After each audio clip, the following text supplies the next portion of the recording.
Hello, everyone. Welcome back to Real Wisdom Artificial Intelligence. So today is July 31st, and I'm bringing you this here from my desk in Bangalore. As you can see, I'm in my India colors.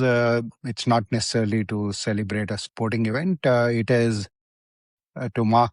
So yesterday, one of my favorite cricketers, Ajinkya Rahane, announced his retirement from all forms of international cricket. Let's go ahead get started for today.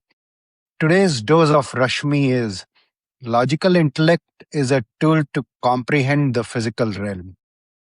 Integrated intelligence, on the other hand, is the capacity of the human beings to tap into the energy realm and harness the energy that is available to us but untapped otherwise. So, this dose of Rashmi, as usual, I arrived at it based on the Sadhguru insight from my morning practice, and he talked about tapping into the Kundalini, the untapped energy source that we all human beings have access to. And as you all know, this series started with the tagline of the journey from intelligence to consciousness. And early on in the series, I talked a fair bit about maybe more of the spiritual concepts. And lately, I've been working on reframing this more and more in terms which logical intellect can process. And it has really ended up in getting solidified into something that I'm calling an integrated intelligence architecture. And this exercise has actually been great. We have developed some frameworks through these exercises, including the three-layer Rashmi attention identity architecture, as well as wisdom-led operating model, etc. So it is great. At the same time, the entire point of this series is that as human beings, we have access to something which is far beyond our logical intellect. And while I have, in a way, deliberately stayed away from talking a little more about that, now that the frameworks are very solid and we have a definition of integrated intelligence as well as a reference architecture for integrated intelligence that we can use to instantiate this, and we are already talking about instantiating projects. The RASHMI.ai and Seeds are already living instantiations of integrated intelligence organizations. I can sense that it's time for the series to pivot back to its roots, and we will start talking a little more in the abstract spiritual terms in this series. The frameworks are fairly solid.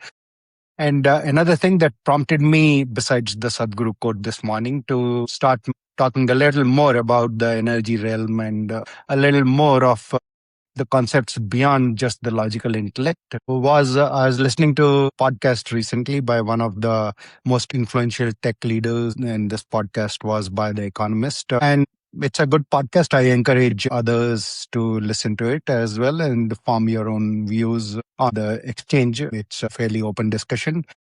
However, as I was listening to that podcast, and there is this widely held belief based on logical analysis of the physical based realm that universe is constantly expanding energy, and eventually the only possibility is a slow death of the universe. However, that is where something that exchanged actually as a message on a WhatsApp thread with a few of our friends yesterday, something clicked with me, and that's what I would like to share here today. And I suspect that as we go into August, more and more of the doses of Rashmi are going to start talking more about the energy realm.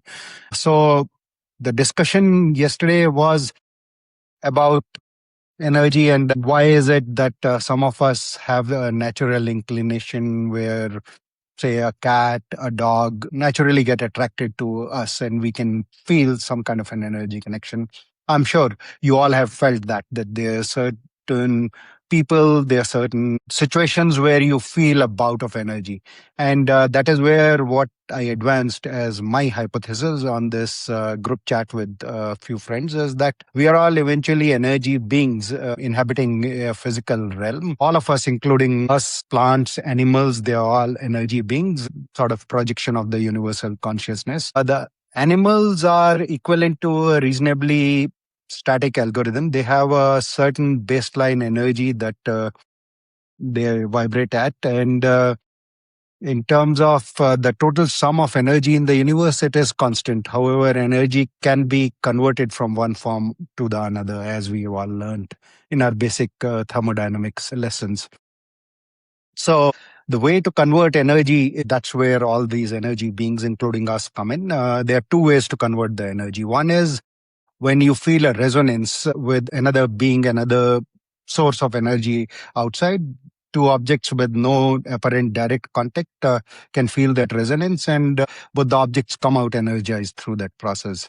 And that is a sustainable way of energy conversion. The other form is where you forcefully convert the energy from one form to another, and that is the act of eating, which by nature involves violence and is honestly not sustainable. That generates heat, and that is governed by the laws of entropy, and that is a very logical, intellect led way of thinking about energy conversion. However, this is where what has become clear to me through my practices through this series, as well as following the various scientists as well as the ancient spiritual gurus sharing the ancient Eastern wisdom, is that so you can think of us human beings as a more advanced form of the energy projection. Initially, the universe had these energy projections. The only way to convert more and more energy was create bigger and bigger energy projections like dinosaurs, mammoths, etc. And then eventually, just like we have advanced in technology, eventually the universe came up with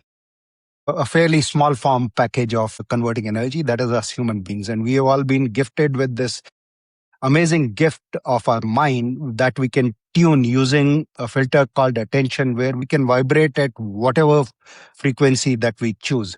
So what that allows us is our ability to convert energy based on the first method, the resonance, is greatly enhanced. We all are amazingly capable of converting energy based on resonance, which is inherently sustainable. Yes, we all still do need to survive, which is the forceful way of converting energy. However, that's just for survival. Beyond that, in order to really thrive, we can convert energy using resonance. And that is what human beings are naturally capable of if we use our attention to tune our mind and start resonating with more and more of these frequencies out there. And that is how we can access the energy realm, and only human beings can do that. AI is a wonderful tool. I use AI all the time. And in terms of reaching the peak of what you can do in the physical realm, AI can help us do that more efficiently than anything that we could have done. So we should all do that. And then what it also actually exposes us to, and this is how I use AI. AI is a brilliant tool which can allow you to pattern synthesize, pattern match. So by ourselves, our ability to really make sense of all these other signals that we do get beyond our logical intellect is limited because we have limited memory. However, when we use AI to help us synthesize patterns out of all these signals, amazing possibilities open up. That's how I have come up with integrated intelligence architecture and all of this. So AI has honestly helped me tap into these other sources of energy that only I have access to through being fully present and aware. And that is the entire gist of this series. I really hope through this, with whatever we are doing at the RASHMI.ai, the tools that we are building, and through what we have come up with as the integrated intelligence architecture, which includes the green intelligence movement that we are driving through seeds, that more and more of us humans can truly unlock and get in touch with this energy realm. That is our superpower. Thank you.